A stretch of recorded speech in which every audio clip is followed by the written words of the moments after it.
mic des enfants, s'il vous plaît. Merci. Allez, on va travailler ensemble. On va faire le message ensemble. Pasteur Yael, Pasteur Ismaël, Pasteur Mathieu. Est-ce qu'on peut acclamer le Seigneur pour Mathieu? Mathieu dit, mais qu'est-ce qui se passe ce matin? Alléluia. Vous avez le micro, vous êtes prêts? Allez, on refait le même exercice. Allez.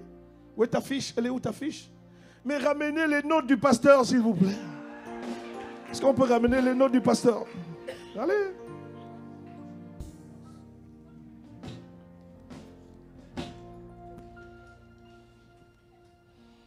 Alléluia. Soyez concentrés. Père, nous te recommandons la parole de ce jour. Dispose nos cœurs et laisse que nous soyons édifiés au nom de Jésus. Amen. Alors c'est écrit la Pâque. Hein? Vas-y, dis-nous ce que tu as dit tout à l'heure. J'avais dit que... Tu les regardes, hein, s'il te plaît. J'avais dit que plein de gens pensaient que c'était juste des œufs au chocolat, alors qu'en fait c'était beaucoup plus que ça. Ah. La Pâque, ce n'est pas que des œufs au chocolat. Quelqu'un peut acclamer le Seigneur. Mais ça ne veut pas dire que si tu... Il y a quelqu'un qui a reçu des œufs au chocolat ou pas? Il ne faut pas les jeter, il faut les manger. Amen. Mais nous, on va vous parler de ce que c'est que véritablement la Pâque. Alors la première des choses qu'on comprend, c'est que la Pâque, ce n'est pas des œufs au chocolat. C'est ça? Dites avec moi, la Pâque, ce n'est pas les œufs au chocolat. Pas des œufs au chocolat. Vas-y, après, qu'est-ce que tu as dit? J'ai dit qu'au commencement, Dieu il nous avait tous créés à son image. Et l'homme, il habitait le jardin d'Éden, le jardin des délices. Et il avait autorité sur tout le jardin, sauf l'arbre du fruit de la connaissance du bien et du mal. Et malheureusement, on s'arrête là. On a compris ce qu'il a dit. Alors il nous raconte les débuts de l'humanité. Lorsque Dieu vous a créé, lorsque Dieu nous a créés, il nous a créés dans un état parfait.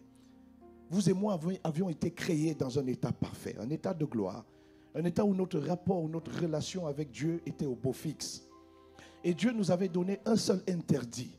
Dieu nous avait dit de ne pas manger de l'arbre de la connaissance du bien et du mal. Et Dieu, en chacun de vous et en moi aussi, il nous a donné ce qu'on appelle le libre arbitre. Le libre arbitre, c'est la capacité, la faculté de choisir par soi-même. Nous étions tous, et nous sommes encore tous dotés de cette capacité. Parce que la Bible dit, les dons et l'appel de Dieu sont irrévocables. Donc Dieu ne se répand pas de ses dons. Amen. Amen. Et alors, est-ce que quelqu'un a compris comment on a été créé? Donc on a été créé parfait. On a été créé capable de dire la vérité. On a été créé capable d'être ingénieux, d'être réfléchi, d'avoir de la créativité. Vous et moi avons été créés avec la capacité d'avoir des mains productives. Vous et moi avons été créés avec la capacité d'avoir des pieds stables. Et là, Yael, c'est Yael. Est-ce qu'on peut acclamer le Seigneur pour Yael? Et là, tu nous expliquais qu'il y a eu une désobéissance. Mais c'est quoi cette désobéissance? C'est qu'ils ont mangé le fruit. Ils ont mangé le fruit. Alors qu'ils n'avaient pas le droit. Alors qu'ils n'avaient pas le droit. Est-ce que tu sais les conséquences de cet acte? Ils sont sortis du jardin d'Éden. Alors, et c'est là où on va faire appel. Est-ce qu'on peut acclamer le Seigneur pour Ismaël? Alors, Ismaël, c'est lui qui doit dire ça. Hein? C'est lui, encore toi qui dis. Oui. Alors, à votre avis, sortir du jardin d'Éden, qu'est-ce que ça signifie? Alors, je vais vous expliquer. Le fait que l'homme soit sorti du jardin d'Éden, ça veut dire que l'homme a été coupé de la présence de Dieu. L'homme a été séparé de Dieu. Mais pas que. L'homme a été séparé de Dieu parce que, Yael, tu as dit tout à l'heure que l'homme avait écouté la voix du serpent. C'est ça? Confirme, s'il te plaît? Oui. Tu peux le redire? Oui. Non. Raconte-leur l'épisode du serpent, s'il te plaît. Le serpent. Oui. Oui. Alors. J'ai entendu. Donc, en fait, l'homme, et c'est sérieux ce que je vais dire, le fait de ne pas avoir obéi à Dieu, vous et moi, toute l'espèce humaine, nous étions présents à Adam. Voilà pourquoi le jour de votre naissance est simplement la manifestation et non votre création. Toute espèce humaine, blanc, noir, rouge, jaune, bleu, tout ce que vous voulez, Dieu nous a tous créés en la personne d'Adam. Et lorsque Adam a désobéi, vous et moi avons désobéi. Vous et moi sommes sortis de la présence de Dieu. Et ça signifie beaucoup de choses. Ça veut dire que nous sommes sortis des grâces qui étaient nôtres. Nous sommes sortis des capacités qui étaient nôtres. Le fait de sortir de la présence de Dieu, ça a entraîné beaucoup de choses, beaucoup de conséquences.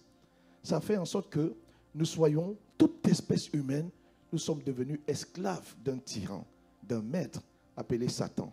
Voilà pourquoi la Bible dit, le monde entier est sous la puissance du malin. Le monde entier est sous la puissance du malin. L'espèce humaine est devenue contrôlée par le diable. Les hommes désormais font des choses dont eux-mêmes ils n'arrivent pas à expliquer la provenance. Si vous êtes avec moi, dites, on est ensemble. Le fait d'être sorti, comme elle l'a dit, signifie que désormais, on voit l'homme capable de travailler. Il travaille, mais il n'y a pas de fruit. On voit des hommes capables de vivre, demeurer, tomber dans le péché. On voit des hommes animés des sentiments bizarres, de haine, de meurtre, d'assassinat et de vengeance. C'est l'état de la société. Alors continuons l'histoire. Est-ce que ça vous parle cette histoire? Si ça vous parle, est-ce qu'on peut acclamer le Seigneur? Amen. On y va. On continue l'histoire. On a besoin de Rita. Rita, à ce moment, qu'est-ce qu'il doit dire?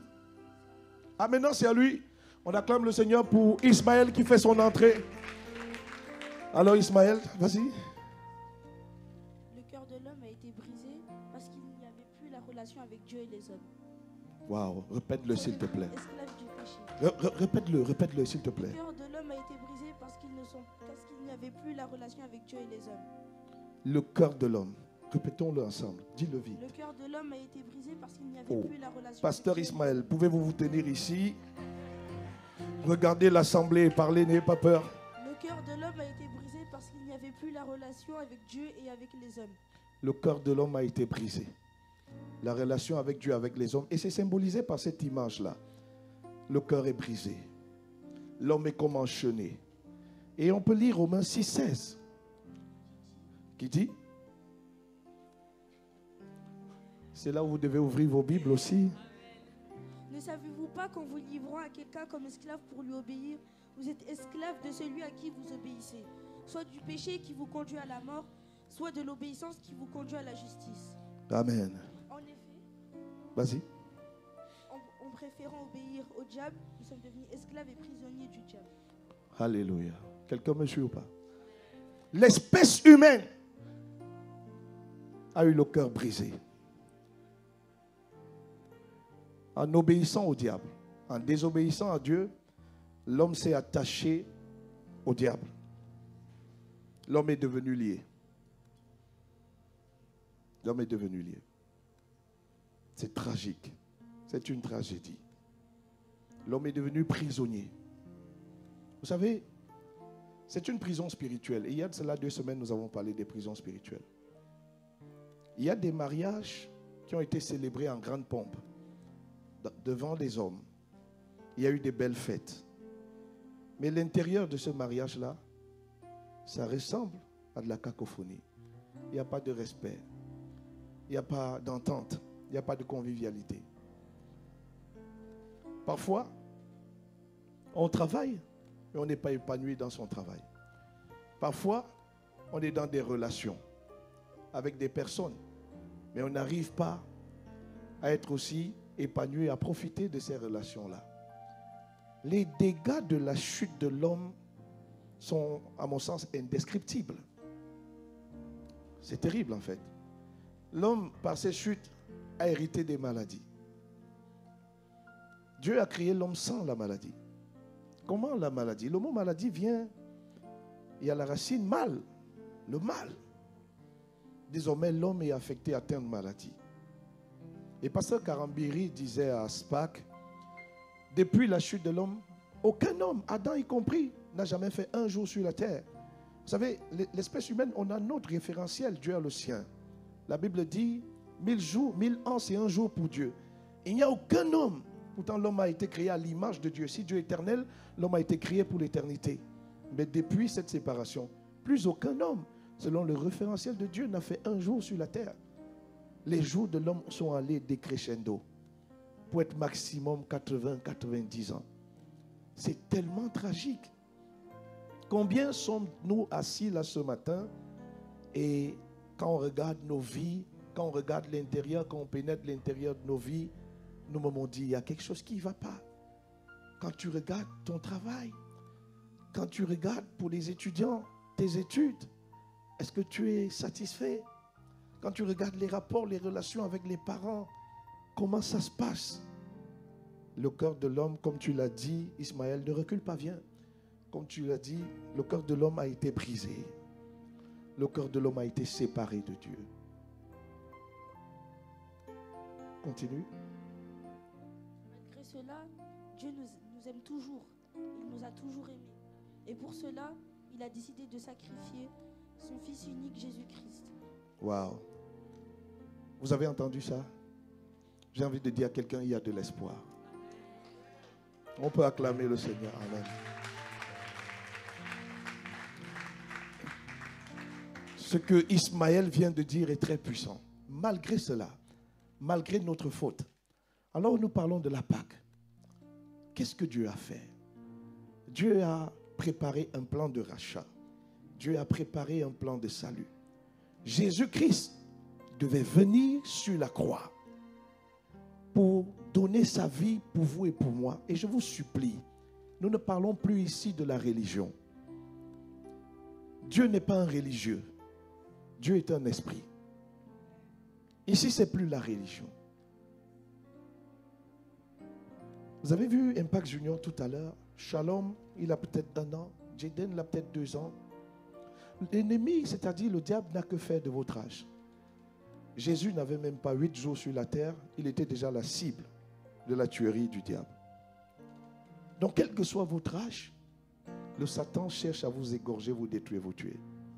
Mais Dieu, quel que soit votre âge, veut vous sauver. Et qu'est-ce que Dieu a donc fait? Et c'est pour ça que nous parlons de la Pâque. La Pâque, on l'a dit, ce n'est pas les œufs au chocolat. La Pâque a une portée, une signification très puissante, qui est l'amour de Dieu manifesté. Et cette Pâque est écrite en 7 points principaux. Vous savez, lorsque l'homme a péché, les choses spirituelles sont extraordinaires. Le péché demande que le sang soit versé. Et le livre de Lévitique nous dit que dans le sang, il y a la vie. Lorsque on tombe dans le péché, mes prédicateurs, venez à côté de moi. Mettez-vous là, à ma droite. Je suis fort, fort, oui, plus que vainqueur, par le sang. On chante doucement de Jésus. Je suis fort. Je suis fort. Oh oui, oui, plus que vainqueur, par le sang de Jésus, mon sauveur. Donc Ismaël, tu as dit, malgré cela, Dieu nous a aimés. Et la Bible dit, car Dieu a tant aimé le monde qu'il a donné son Fils, afin que quiconque croit en lui ne périsse pas, mais ait la vie éternelle.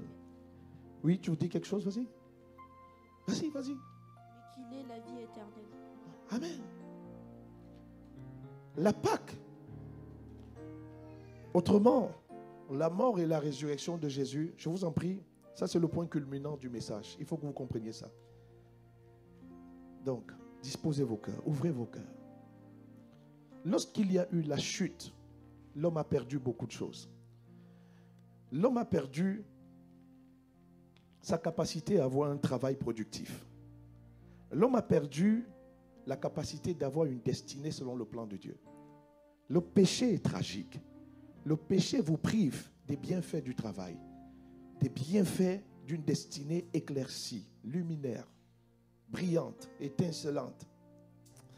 Alors, mais Dieu était triste par rapport à ça, parce que tout homme qui naît ne naît pas pour devenir fou, ne naît pas pour échouer. Dieu ne nous a pas créés pour échouer, c'est faux. Dieu ne nous a pas créés pour échouer. L'échec est la conséquence du péché. Et donc Dieu n'était pas à l'aise que l'homme puisse rester tout le temps dans l'improductivité, que l'homme puisse rester tout le temps dans une destinée nauséabonde. Alors voilà pourquoi, dans un autre jardin appelé Gethsémane, le sang de Jésus va devenir comme des grumeaux de sang. Et ça va créer ce qu'on appelle un échange divin. C'est-à-dire que cette faiblesse de l'homme dans le travail, cette faiblesse de l'homme dans la destinée due à cause de la désobéissance, Jésus va porter ça sur lui et Jésus va nous redonner la capacité de travailler. Jésus va nous redonner la capacité d'avoir une destinée glorieuse. Quelqu'un me dit Amen. Ça c'est, oui, on peut acclamer le Seigneur. Ça c'est le premier élément. Alors une deuxième chose explique les événements de la mort de Jésus. C'est que Jésus, son dos va recevoir des coups d'une extrême atrocité. Je vous ai dit tout à l'heure, les maladies, le cancer, le diabète, les scléroses, les migraines, les fibromes, toutes ces maladies, il n'y en avait pas à la création, il n'y en avait pas. Il n'y en avait pas. Et pour quelle raison donc Jésus a livré son dos? Pour la simple raison que l'homme en désobéissant à Dieu est désormais sujet à des maladies. Est désormais enfermé dans des maladies. Vous avez déjà vu, frère, en faisant les soins pastoraux, des choses bizarres. Je connais un frère qui reste un jour, un petit bouton lui pousse et peu de temps ce bouton prend une forme beaucoup plus grosse. Il fait les premiers examens, on lui dit c'est un lipome. Et il va après, on lui dit c'est devenu un lipome sarcoma, c'est-à-dire c'est un cancer. Et comment c'est arrivé? Il ne sait pas. Comment c'est arrivé? Il ne sait pas. Il ne boit pas, il ne fume pas, il a... Vous voyez ce que je veux dire ou pas? Il y a des gens qui se lèvent, qui mènent quand même une vie saine. Mais un jour on découvre cancer de l'œsophage, cancer de l'estomac, et parfois en phase terminale. Alors, qu'est-ce que Dieu a fait? Dieu ne prend pas plaisir à ce que nous soyons dans la maladie. Voilà la raison pour laquelle Dieu a livré son dos. Dieu a donné son dos pour que toutes ces maladies puissent désormais disparaître. La volonté de Dieu, ce n'est pas que vous et moi nous soyons malades. Il y a des maladies qui peuvent venir à cause de notre hygiène. Mais il y a des maladies, on ne sait pas. On ne sait pas. Elles apparaissent, on ne sait pas. Alors, Dieu, ce n'est pas ça. C'est pas son plan pour vous et moi. Quelqu'un me dit Amen. Alors, à la Pâque signifie que, désormais, vous et moi, nous avons la capacité. Nous sommes en capacité de guérir de toute maladie. C'est pour ça que la Bible nous dit dans le livre de Matthieu, Jésus parcourait ville et village guérissant toute maladie. Amen. Alors, toujours à la Pâque, la barbe de Jésus va être arrachée.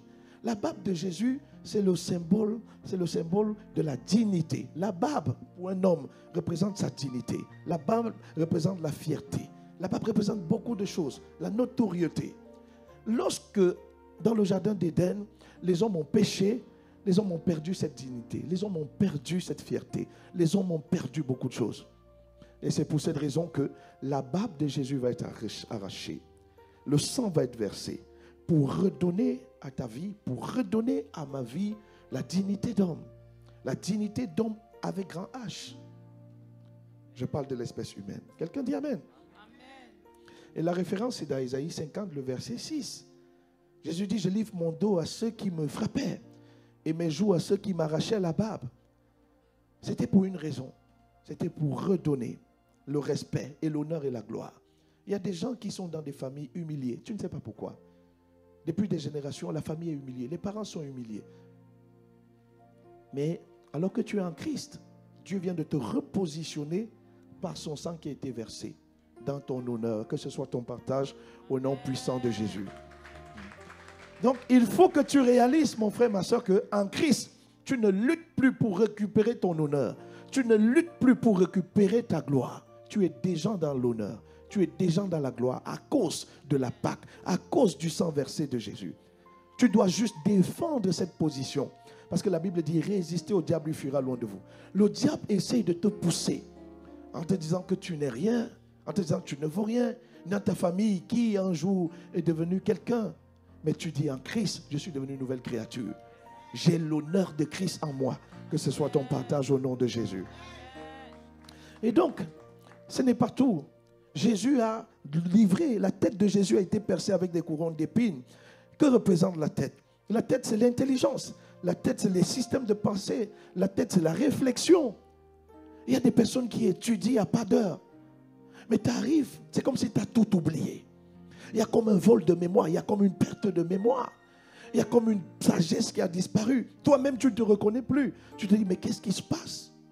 Sache que Jésus a versé son sang pour que cette tête-là puisse être la tête, puisse être le sang de la réflexion, le sang de la sagesse, le sang de la créativité, le sang de l'ingéniosité, le sang de la bonté, le sang de la force. J'ai pas entendu toi, amen. J'ai pas entendu toi, amen. À la Pâque, l'homme revient au pouvoir. La Pâque signifie le retour à la domination, le retour aux commandes de l'homme par le Saint-Esprit et par l'œuvre achevée de la croix de Jésus. Quelqu'un dit amen. À la Pâque, les mains de Jésus ont été clouées. Que représentent les mains? Les mains, c'est le symbole du travail, de l'activité, de la richesse, de l'identité, de la puissance. C'est ça les mains. C'est ça les mains.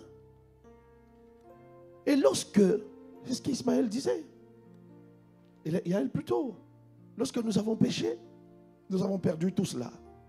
Mais à la Pâque, qu'a fait Dieu? Dieu nous redonne la puissance. Ça veut dire la capacité à faire des œuvres qui sont bonnes. Ephésiens 2:10. Quelqu'un me dit amen. On n'a plus le droit à la Pâque de dire, pasteur, je ne peux pas. Jeunes gens, écoute-moi. Tes mains ne sont pas le symbole de la fornication, de la tricherie. Non. Il y a quelqu'un qui...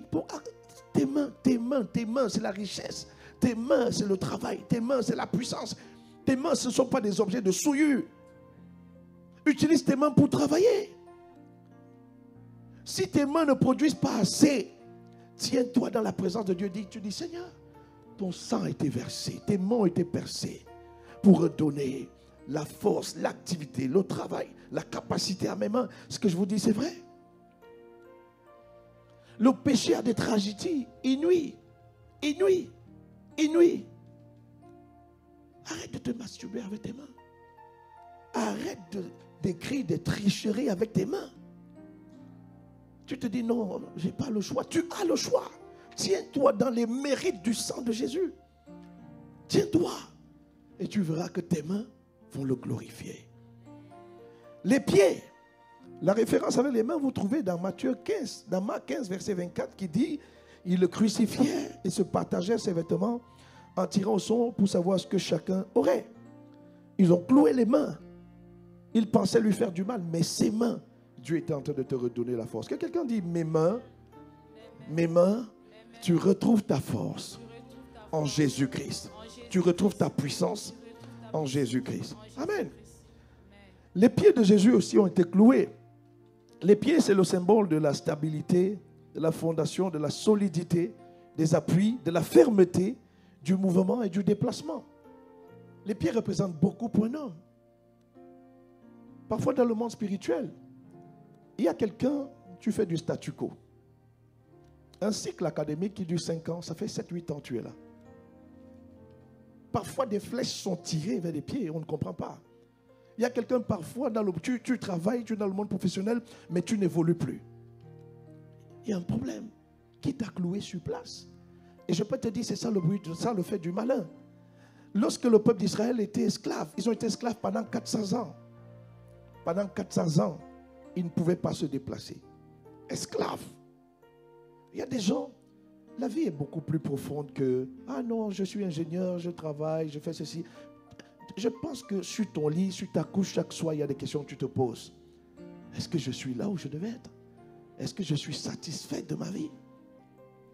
Et sache que tu es un ennemi redoutable qui compte sur ton ignorance, qui compte sur le fait que tu ne saches pas ce que c'est que la Pâque. Il y a quelqu'un, ça fait longtemps que tu n'évolues pas. Tu ne progresses pas. Dans ta foi, tu ne progresses pas. Dans ta vie de prière, tu ne progresses pas. Dans le monde séculier, tu ne progresses pas. Dans le monde académique, tu ne progresses pas. Laisse-moi te dire, il y a une signification. Il y a une signification. Et le diable compte. Ma Bible dit, le peuple périt faute de connaissance. Et là, Satan est malin, malicieux. Tu ramènes le pain à la maison. Tu parviens à payer ton loyer. Tu parviens à payer tes charges. C'est vrai. Mais est-ce que tu es satisfait de là où tu es? Est-ce que quand toi-même, tu te regardes dans le miroir de ta destinée, tu dis, c'est ici que je devais être? Frère, l'homme est combattu. Et il faut que tu saches que si le sang de Jésus a été versé 7 fois, ce n'est pas en vain. C'est pour un transfert. C'est pour t'amener à évoluer. Tout ce qui naît de Dieu est amené à grandir. Amen. Tout ce qui naît de Dieu est amené à grandir. Amen. Il n'y a pas de stagnation, il n'y a pas de statu quo. Il faut refuser ça. Et comment? Il faut que tu prennes conscience de ce que Dieu a fait à la Pâque. Dieu t'a déjà donné la capacité d'évoluer, de progresser, de te déployer, de t'augmenter, de t'étirer. Ça a été acquis. Tu ne combats plus pour ça. Tu combats dans la conscience que je dois évoluer. Je dois avancer. Je dois augmenter. Je dois devenir. Je dois enfanter. Je dois me multiplier. Je dois reproduire. Et c'est dans cette conscience, et je me tiens, je dis, Seigneur, ton sang, le sang, tes pieds ont été percés pour me permettre d'évoluer. Si tu doutes, qui était Pierre avant les pieds percés de Jésus? Qui était Pierre? Pierre n'était rien. Pas d'éloquence. Il n'avait rien de bon en lui. Mais regarde Pierre, après les pieds percés de Jésus. Pierre est capable de parler aux gens. 3000 personnes se convertissent. Mais à ton avis, qu'est-ce qui a pu faire ça? Dans le monde spirituel, in the realm of the spirit, il y a eu une transaction. There is a transaction between the body of Peter and Jesus and the blood of Jesus. You understand me? You cannot underestimate the power of the spiritual world. Tu ne peux pas sous-estimer les réalités, les vérités, la puissance du monde spirituel. You cannot. Tu ne peux pas. Tu avais moi dit, je suis avec toi. Je suis avec toi. Et enfin, les côtes de Jésus, la référence pour les pieds, vous les trouvez dans Marc 15, toujours verset 24. Les côtes de Jésus ont été percées. Et le cœur de Jésus a été atteint. Le cœur, c'est quoi? Le cœur, c'est les sentiments. C'est le siège des émotions. Lorsque vous souffrez de rejet, lorsque vous souffrez de douleur à l'intérieur, c'est dans le cœur. Combien de personnes dans des relations sont parties? Cet homme t'a quitté. Et tu te dis, tout pour moi est fini. Combien on a abusé de toi? Tu as fait du bien aux gens. Et en retour, tu as récolté des moqueries, des railleries. Et tu te dis, franchement, cette personne m'a fait tellement mal au cœur.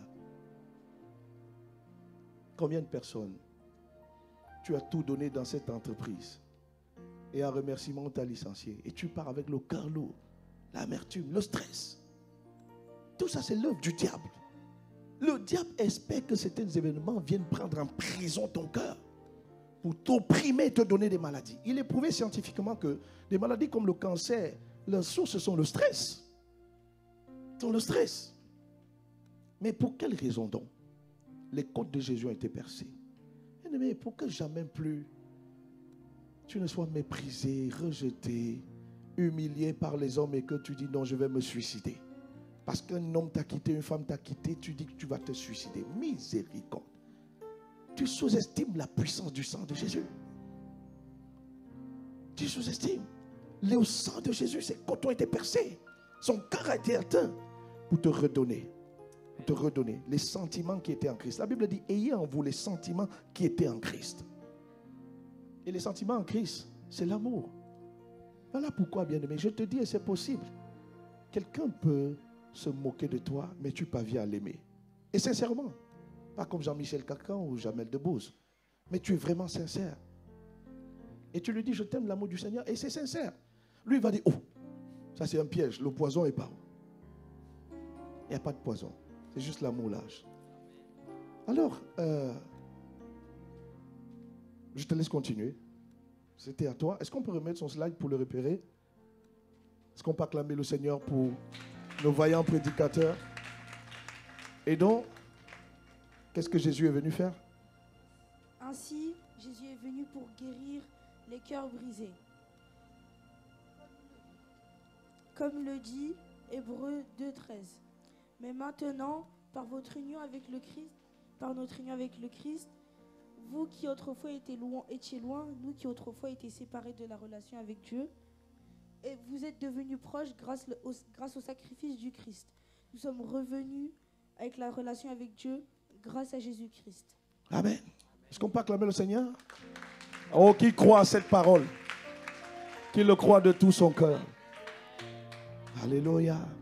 Bien-aimé, voilà en quelque sorte, de manière succincte, et j'ai envie de dire bref, la définition et la signification de la Pâque. La Pâque vous remet en position d'autorité. La Pâque vous redonne de l'espoir. La Pâque fait de vous la personne que Dieu veut que vous soyez.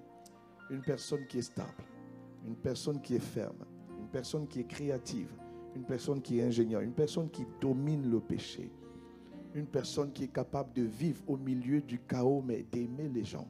C'est ça la Pâque. C'est ce que Dieu est venu faire de vous et de moi. Quelqu'un me dit Amen. Amen. Le sang de Jésus a été versé cette fois. Et chaque fois que le sang est versé, le sang active un transfert. Et c'est vrai dans le monde spirituel. Vous voyez? C'est pour ça que ceux qui ont souvent fréquenté les marabouts, on n'a pas compris. On va vous dire apportez un coq, apportez une chèvre. Vous apportez. Ce que vous ne saviez pas, c'est que ce coq, cette chèvre, cet animal, vous représentez vous. Et tout ce qui était fait à cet animal, c'était à vous que c'était fait. Il y a plusieurs personnes qui viennent des régions subsahariennes. On a parfois pris des lames. On a fait des incisions sur la peau. On vous a dit qu'on vous protégeait. Mais ce que vous n'aviez pas compris, c'est que le sang a été prélevé. Et qui a accès à votre sang a accès à votre vie. Il y a des jeunes filles, vous couchez très tôt. Il ne faut pas coucher avant le mariage. Quand vous couchez très tôt, on a accès à votre sang. Et quand on a accès à ce sang, on vous prélève. Votre partenaire vous prélève. Il prend les grâces. C'est ce que vous ne savez pas. Donc quand le sang de Jésus a été versé, pourquoi il verse son sang? Pour prendre, c'est pour ça qu'Ésaïe nous dit, il a porté sur lui nos malédictions. Il porte ses malédictions. Et pas son sang qui est versé, son sang nous donne la vie. C'est aussi pour ça que nous prenons la Sainte Seine. Quand nous prenons la Sainte Seine, nous sommes en train de prendre le sang de Jésus, c'est-à-dire la vie de Jésus. La vie qui répare toutes choses. Est-ce que quelqu'un comprend ce matin? Donc je t'en supplie, à partir de ce culte, ne sois plus ignorant. Réalise ce que Dieu a fait de toi. Et je te vois marcher en nouveauté de vie et d'esprit. Est-ce qu'on peut acclamer le Seigneur? Amen.